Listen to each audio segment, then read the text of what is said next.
Facebookers and Instagrammers. I am here interviewing Paris of Wicked Kind Yoga to answer some of your questions you have written in about. So nice for you to join us today. Thank you for having me. I'm really excited to be here and maybe clear up some questions and offer any insight for anyone. Oh, that's so nice. Let's start off with this. You have listed yourself in your description as a Buddhist witch who talks to Jesus. What exactly does that mean, and how do you define that for your watchers? Well, let me tell you this.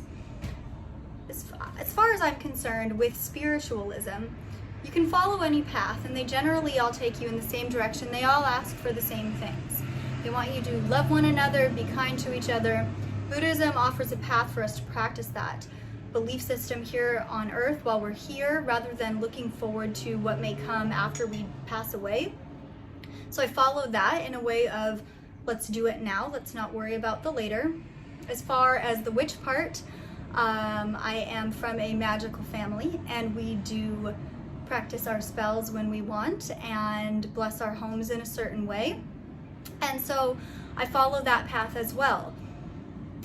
As far as the talks to Jesus part, I feel like Jesus is like your homie. He's like your guy that you're like, when the world is kind of falling apart and people are being assholes, which they are a lot of the time, you can look and you can say like, oh, no matter how much I try to tell people to be kind, man, they're just like, dude, are you seeing this? Are you seeing the way people treat each other? And then like Jesus is there in the room with you and he's like, yeah, man, I see it. I try to tell them too. What do we do about it?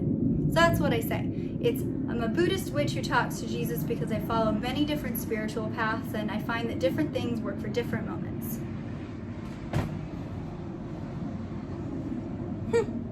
Interesting.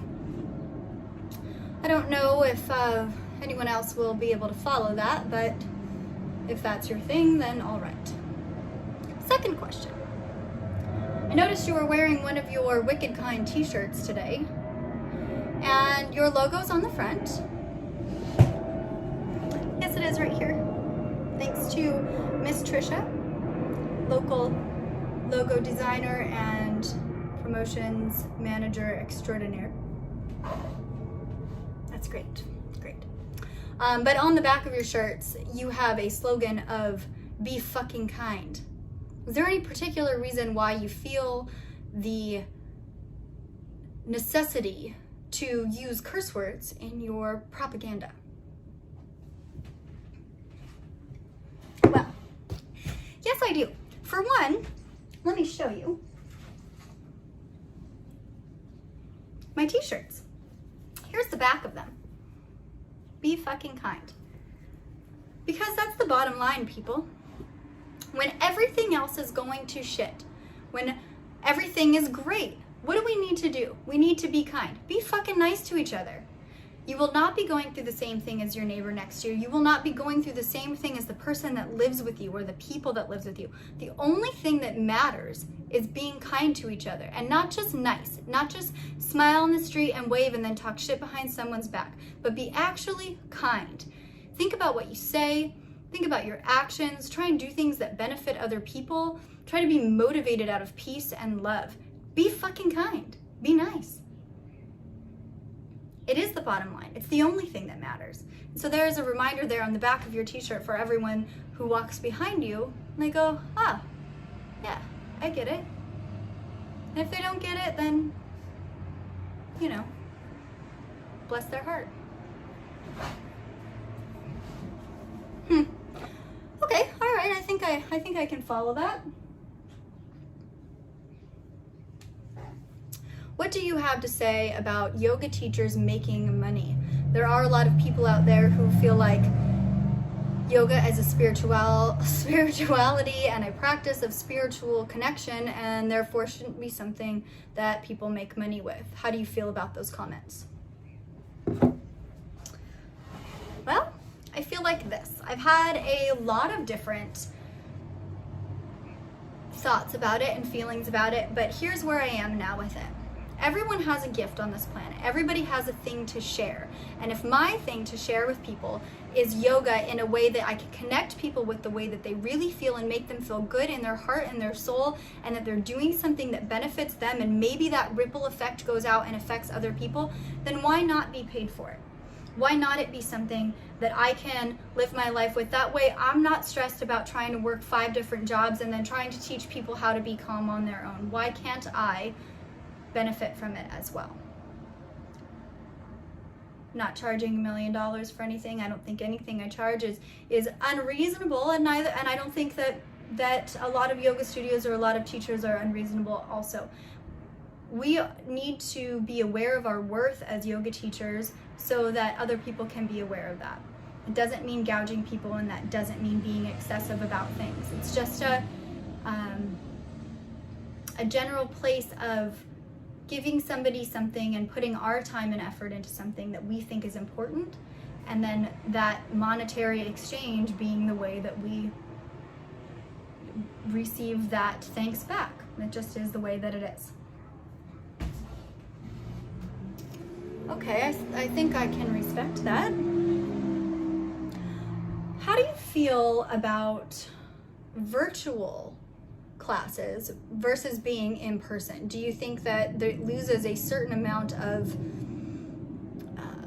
connection being in a virtual class?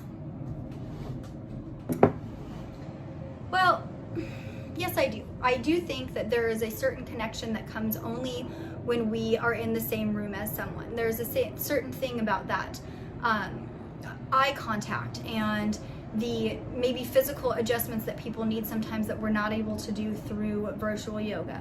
But I think that in a world right now where we have the choice of virtual or nothing, virtual is far better, and also it works for people. I've seen people that haven't been able to go to yoga classes ever because of time constraints. Now we're able to just check into these yoga classes. Maybe they take an hour out of their day rather than an extra half an hour to drive back and forth or whatever it might be for them. And they're really liking it. And maybe they're meeting some new people, because in the virtual sessions, because it is kind of weird, sometimes people tend to ask questions or talk to each other maybe in a way that they wouldn't do in a yoga studio setting where they feel uncomfortable. So I think there's good and bad about both, but I am enjoying where I'm at right now.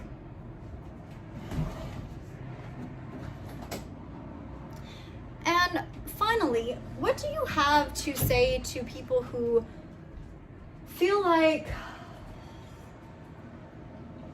they can't do yoga? Maybe they're not flexible enough, or they've never done it, so they're not ready for that. What do you tell people who say, you know, I don't know what yoga is, or I don't know how to get started, or I can't do those poses? Well, what I want to tell those people is that, first of all, there's all different kinds of yoga, right? There's different styles. There's hatha, vinyasa, restorative, yin, just to name a few, right? So there's different styles depending on what your personality is and what you're looking for. Second of all, the only way you get to being flexible, if that's what you're looking for, is by doing it. The only way to touch your toes is to try to get a little bit closer each day. But that's not what yoga is about. Yoga is about connecting with your breath and your body to create a space within yourself where the light can come in. Those places, those shadows that we hide from and the things we don't want to look at, we have to allow the light in. We have to open up those dark spaces in order to get to a better way of life. And yoga is a place and a way to do that. When you sit on your mat and you quiet your mind, even when you are moving, if your breath and your movement are conscious, then you don't have time for all the extra chatter. And sometimes you come into these little spaces where you hear these messages of exactly what you needed to hear or nothing, and that's what you needed. It's a great space to explore yourself within your mind and within your body and see where you're at. And yoga is for everybody. Don't let anyone tell you otherwise. Thank you, that's very informative. I'll be maybe trying out a class soon. Wait, I can't wink with that eye.